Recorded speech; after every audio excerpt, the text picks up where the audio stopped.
Hey UConn Nation, it's KK Arnold here. If you're looking for the latest UConn women's basketball content, go subscribe to Listen Up to Phil and Ryan. Go Huskies! Thank you, KK. Phil and Ryan back on Listen Up. Ryan, nothing like going on a beautiful weekend on a Saturday, June 29th. Ryan, I think that this is it. This is it for June. As I always tell you, to flip the calendar over and probably most likely our last episode in June and July the 1st on Monday. So I'm echoing on your end. So I don't know if you can fix that issue or not. I am going to leave you with today's topic of can these UConn Huskies go undefeated again in 2024-25? I know you told me they went 18-0 in 23-24, and we had a list of players who we think is going to break out outside or have great seasons again. I think is what you're telling me as far as the picture this morning. But Creighton, Ryan, was the team to finish just below them last season in the conference standings. They went 15-3. We'll give our predictions at the end, what we think if UConn, or big, bold predictions, if UConn can go undefeated again in conference play. But I'll turn it over to you because I know you covered a lot of the transfers outside of UConn that might shake things up a little bit. And in my opinion, it'll probably make it, now nothing's easy, but it'll probably have UConn pretty much favored again to go undefeated. Yeah, well, I mean, it was definitely quite the year in conference play last year for the Huskies. We talked about if they could go undefeated, but we're too scared to predict it. And how can you predict any team to go undefeated? It's very improbable. I was surprised that no other teams besides Creighton were close to UConn. It was unbelievable through during the regular season. None of the games were really that close against all the conference opponents that UConn played, and plus they breezed through the Big East tournament at the end of the year. So the big question for today, obviously, is can they repeat that performance from last year and go undefeated again? It will be very hard for me to believe that there won't at least be a couple of close games during this season. But I did look at some of the players that transferred out, and there are some pretty big names for the top four teams that finished in the conference behind UConn last season. Creighton lost Emma Ronsick to Colorado State, one of the best players in the conference, not just on the Creighton Blue Jays. However, the Blue Jays did manage to keep Lauren Jensen, Morgan Molly Majensen, and Mallory Blake. So some really big seniors coming back for their fifth season. So I think if there's a team that's going to challenge UConn, maybe have a couple close games with them, it might be Creighton. St. John's lost two big seniors, Unique Drake and Jillian Archer. St. John's, I think, was a team that surprised a lot of people last season. Finished third in the conference. They are bringing back a couple seniors on that team. But I think St. John's, they're a questionable team. I'm not sure what to expect out of them. They might be third or fourth again in the conference. We'll have to see what the Red Storm have this season. Marquette lost guards Mackenzie Hare and Liza Carlin. Two big losses for them, losing major contributors in the points category. The Golden Eagles, I think they started the season undefeated in the conference and played UConn, and UConn smacked them both of those games that they played them. So, and the Golden Eagles kind of fell off towards the beginning of the season there. So maybe the Golden Eagles starting off the season hot again this year. And last but not least, Villanova lost to Nia Jones, Christina Dulce, and Lucy Olson. So three players that had huge roles for the Wildcats no longer with them this season. So those are the top four teams in the conference that lost very key players to their teams. And those teams also have a couple players coming in, obviously, to try to fill those gaps. And for me, like I said, it's hard not to say that UConn can go undefeated in conference play again. And plus, I don't want to jinx it and say they will, but it would be pretty unbelievable if they can do it again. So we'll just leave predictions out of it then. How about that? And we will leave it up to our subs and our viewers. Two big questions for you guys that we want to hear from you on this beautiful Saturday, June 29th. We want you to stop by after this video and comment away, like, subscribe. I know you have another message for him, Ryan. Anyway, we want to hear two big questions is, do you think these UConn women will go undefeated again in a Big East conference play? And then who will be the biggest threat as far as teams if, in fact, UConn finishes first?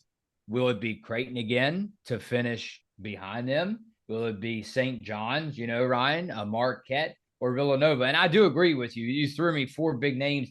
I think Lauren Jensen, Bernia Mayo, Lee Volker, and Maddie Burke, four big names to watch outside of UConn in this conference. Let's go ahead and turn it over to comments, Ryan. They came through very well again on that last video, and we do appreciate that. Lindsay Matthews said, Breanna Stewart won 4 years in a row, and we UConn fans who live in Connecticut and breathe UConn women's basketball loved every one of them. Yeah, well, Ryan, I guess that goes to explain why the New York Liberty are sitting atop the standings right now. Yeah, the Liberty are having a pretty good year. I think last year, they brought the big three in, and they kind of struggled a little bit. Still made it to the playoffs, obviously, but couldn't quite get the job done. So Liberty this season definitely looking to finish the job. Of course, the Aces struggling a little bit out of the gates, looking to get their three-peat, but it should be pretty fun that, coming down to the end here, or when we do come down to the end of the WNBA season. But yeah, Breanna Stewart, pretty incredible to win all 4 years you're with the school to win 4 rings. Quite an incredible feat. How about Randy? Randy said, hi, fellas. Can you please clear something up for me and many others? Paige has played in 3 seasons, and this upcoming year is said to be her last college basketball season of eligibility. However, does she not have 2 years left? I ask this as I believe that she has a COVID exemption and could return for the 25-26 year. It's clear that she doesn't need the money from a rookie contract, and she has said so many times how much she loves playing at UConn. Please clear this up for me so I can rest my mind on this topic. Go Huskies. Loved your vlogs and your take on all things UConn women's basketball. Well, my take on it is that I do believe if she chooses to come back after this season, she would be eligible to do so, I believe.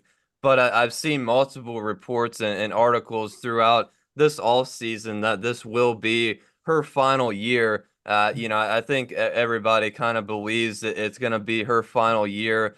But yeah, I think for Paige to go out on top, obviously we talked about it a little bit, would be very special to kind of ride off into the sunset. But I think if she chooses to do so, she would have another year, I believe. How about Jason D'Amico, Ryan? Why don't we shout out to him and get him on for a off-season episode? We always like to catch up with him during the season. But how about if he's listening to this right now, he should comment, let us know, hit up the mailbag. Let us know, Jason, if you'd like to come on during the off season. We want to hear from you not only during the season, but during the off season. So it would be nice to have him back on, Ryan, for an off season episode. Jason said it would be interesting to see how Paige plays when she no longer has to put up 25 to 35 points a night to win. The last time she was able to relax and be herself was her freshman year. Remind me what award she won that year again. Peace. Yeah, too many for me to remember that's for sure. But I know Player of the Year was definitely one of them, and that is very true. She did have a lot of freedom during her freshman year. Obviously, not a lot of expectations. I guess not a lot of pressure to repeat a previous performance. I guess coming out of high school, she was obviously a very highly recruited prospect.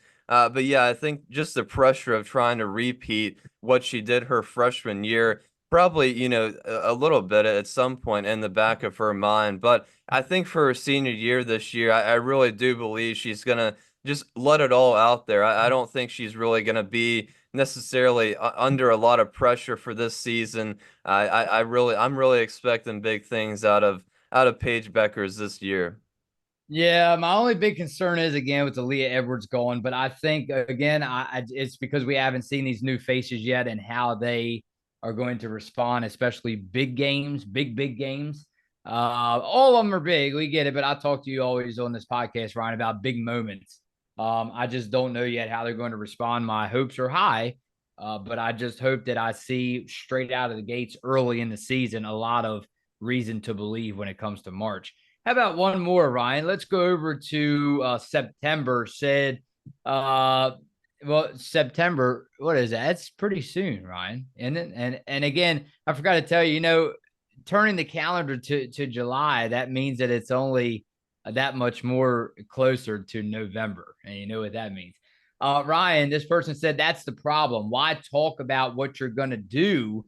Just go out and play. I'm looking for AZ Fudd to get her championship too. Girl has been through it.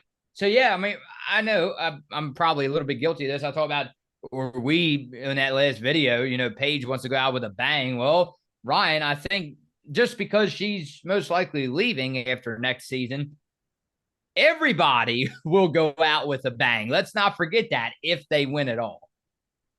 Yeah, I mean, of course, it's not just Paige that's had to go through a couple obstacles throughout her time in UConn. That there's been too many players that have had to go through injuries and so kind of different stuff at their time here at UConn, and some of them have only been here a year and had to go through some pretty tough obstacles so far. So if UConn does manage to do it, which obviously we're all hoping they can, they would all definitely be pretty deserving of a ring.